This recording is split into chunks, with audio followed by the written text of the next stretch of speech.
Hello, and I'm back just after talking to Robert Llewellyn. I'm delighted to be with Chris Barrie, who plays Rimmer. So thanks so much for agreeing to talk to me. Pleasure. Pleasure, sir. We're here at Dimension Jump. I suppose first of all, we're doing loads of Dimension Jumps, but the advantages with Series 10 being around. Have you noticed kind of any sort of difference with Season 10 coming along the way? Well, I think, everywhere we kind of going since Series 10, there is a sort of heightened level of interest in the show. And I think you can sort of feel that in the atmosphere, really. And especially given the fact that we're beginning to talk about the possibility of Series 11. Yeah, we were just talking to Robert. In terms from your point of view, would you like to see that happen? I think so, yes. I know so, yeah. I mean, I think Series 10 we tended to look at as more of a new beginning than sort of the beginning of tying it all up. So, no, I think, given that gap, we are ready to go with maybe 11 and maybe even something beyond that. Which I would love that. But what I asked Robert, which I'm intrigued to ask.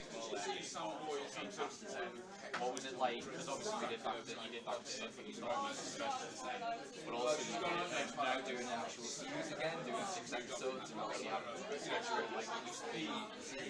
I'm intrigued to know from your perspective what was that like when you started doing series again? Just want to say you've lost the lead out of your mic. You've lost the lead, yeah. Sorry. Just to make sure you actually capture it, you know.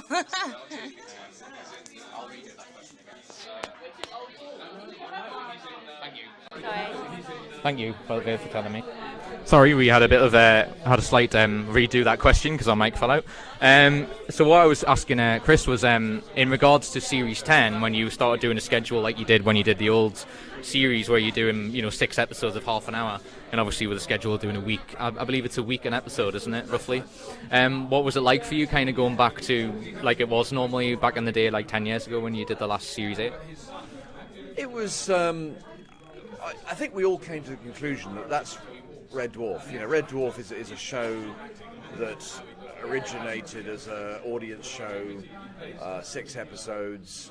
Roughly, apart from maybe some outside, location filming, it's 1 week per episode, a few days rehearsal, and the majority of material shot in front of an audience. And we all felt that is what Red Dwarf is really all about. Plus, we all really wanted to have an audience back. We think that was a very important ingredient to any Red Dwarf series. So, it was, and the audiences, I have to say, were absolutely brilliant. All audiences of Series 10, were there with us, in some long studio nights. Yeah.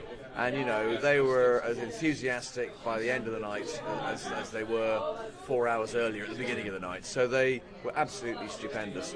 And that's Red Dwarf. We were comfortable in that format.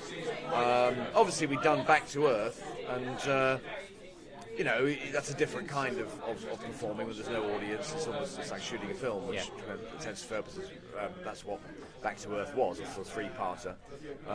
And while we're on Back to Earth, I think if you watch Back to Earth as a all in one go, it kind of is. Makes sense more, yeah. It makes sense more, and I think because there were a few voices coming in, with negative responses to Back to Earth, but I don't think it was it necessarily deserved that. I think my recommendation is buy the DVD and watch it back to back. I think it works much more doing it that way. Just finally, because I know we're pressed for time, because we're going to do you're going to do some autographs, which obviously I want to be part of as well. I just wanted to quickly ask a kind of sort of funny question. Would you consider an Ace Rimmer return if Doug would let you? Oh yeah, Ace. Everywhere I go, every convention, every batch of fans I meet, there is inevitably at least one question about the return of Ace, and all his appearances in Red Dwarf have been pretty memorable. Yeah. And from my point of view, I'd like to sort of do more of that, because he's such a great foil for the alter ego Rimmer. Some people say, Ace should have been the character. I'm thinking, well, no, you could never, you need what I call affectionately Snakehead Rimmer to be there as fuel for the comedy. Yeah. But you never know. No, I'm ready to do Ace at the drop of a hat. At Doug's beck and call, yeah. So yeah, I know we're pressed for time, so I have to wrap it up. But thanks so much for spending 5 minutes with you, and thanks for coming to Dimension Jump again. And I hope more Red Dwarf is on the pipeline. So thanks for speaking to me. Absolute pleasure. Thank you. Thank you. Cheers.